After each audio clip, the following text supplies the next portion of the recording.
Hello guys, അപ്പം ഇന്ന് നമ്മുടെ കോളേജിലെ അലൂമിനി മീറ്റ് ആയിരുന്നു കേട്ടോ. അങ്ങനെ ഇവന്മാരൊരു കുട്ടി മേക്കോറൊക്കെ കഴിഞ്ഞ് ഞങ്ങൾ വീട്ടിൽ നിന്ന് ടാറ്റ ബൈ ബൈ ഒക്കെ പറഞ്ഞത് ഇറങ്ങി കേട്ടോ.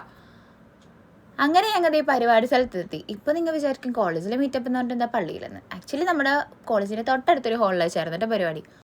അവിടെ എത്തിയപ്പോഴാണ് ഗൈസ് ഞങ്ങൾ വേറെ സത്യം മനസ്സിലാക്കിയത്. പതിവിനും വിപരീതമായി ഞങ്ങൾ വളരെ നേരത്തെയാണ് പരിപാടിക്ക്. ഉച്ച കഴിഞ്ഞായിരുന്നു അലൂമിനി മീറ്റ്. വാട്ടവർ, ഞങ്ങൾ ഓടിച്ചാടി പുറത്തിറങ്ങി. കുറച്ച് ഫോട്ടോസും വീഡിയോസൊക്കെ എടുത്ത് കഴിഞ്ഞപ്പോൾ ഞങ്ങൾക്ക് കുറച്ചൊരു സാറ്റിസ്ഫാക്ഷൻ കിട്ടി. പിന്നെ ഞങ്ങൾക്കൊരു വിളി വന്നു, ഫുഡ്.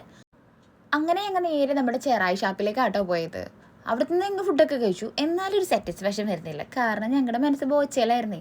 അങ്ങനെ ഞങ്ങൾ നേരെ അവിടെ നിന്ന് ഇറങ്ങി നമ്മുടെ ബോച്ചയുടെ ഷാപ്പിലേക്ക് എത്തി. അവിടത്തേപ്പോൾ നമ്മൾ കുറച്ച് പോസ്റ്റായി, കാരണം ബാക്കി ഫ്രണ്ട്സൊക്കെ ബസ്സിനാണ് വന്നത്. പിന്നെ അവിടെ നിന്ന് ഞങ്ങൾ കുറച്ചൊരു ഐസ്ക്രീം കഴിച്ചിനി. അവർക്ക് വിഷമമുണ്ടല്ലോ ഞങ്ങൾ പോസ്റ്റ് അടിച്ചിരിക്കണമെന്ന് വിചാരിച്ചിട്ട്.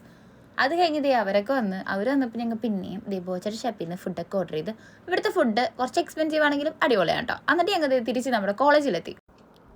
അപ്പോഴും നമ്മുടെ ഫോർമൽ ഫംഗ്ഷൻസും കാര്യങ്ങളൊക്കെ കഴിഞ്ഞിട്ടുണ്ടായിരുന്നില്ല കേട്ടോ. അങ്ങനെ ഞങ്ങൾ നമ്മുടെ കോളേജിലേക്ക് പോയി ഇങ്ങനെ നെക്സ്റ്റ് കൈവറക്കാൻ വേണ്ടിയാണ് പോയത്. കോളേജിന് എന്തോ പ്രത്യേക ഒരു ഭംഗിയൊക്കെ വന്നിട്ടുണ്ടതായിട്ട് ഞങ്ങൾക്ക് തോന്നി. ആക്ച്വലി ഞങ്ങൾ MBA പാസ് ഔട്ട് അധികം കൊല്ലമായിട്ടില്ല. 2022 ബാച്ചാണ് ഞങ്ങൾ. ഇതായിരിക്കുന്നു ആ സുന്ദരന്മാരും സുന്ദരികളും. വാവ്.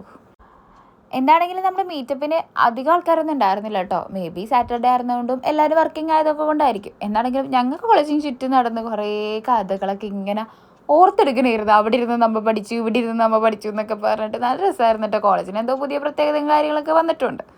അങ്ങനെ ഞങ്ങൾ തിരിച്ച് ഹാളിലേക്ക് വന്നു. അപ്പോൾ അവിടെ പരിപാടികളൊക്കെ ആയിരുന്നു. അങ്ങനെ കുറച്ച് നേരം അവിടെ പാട്ടൊക്കെ കേട്ടിരുന്ന് അപ്പം തന്നെ കുറച്ച് ലേറ്റായി. അത് കഴിഞ്ഞ് ഞാൻ അവിടെ നിന്ന് ഓടി ഗൈസ്, കാരണം എൻ്റെ ബെസ്റ്റ് ഫ്രണ്ടിൻ്റെ എൻഗേജ്മെൻ്റ് ആയിരുന്നു. ഞാൻ അവിടെ എത്തിയപ്പോൾ നല്ല രീതിയിൽ ലേറ്റായി. ചെക്കനും പിന്നെ ഫോട്ടോഷൂട്ടും കഴിഞ്ഞ് എല്ലാം കഴിഞ്ഞ് ടാറ്റം പറഞ്ഞ് വീട്ടിൽ പോയി. എന്താണെങ്കിൽ അവരോട് 2 ഫോട്ടോസ് എടുത്ത് ഫുഡും കഴിച്ച് ടാറ്റ ബൈ ബൈ പറഞ്ഞ് ഞാൻ വീട്ടിൽ പോയി. അപ്പോൾ അത്രേ ഉള്ളൂ ഗൈസ്.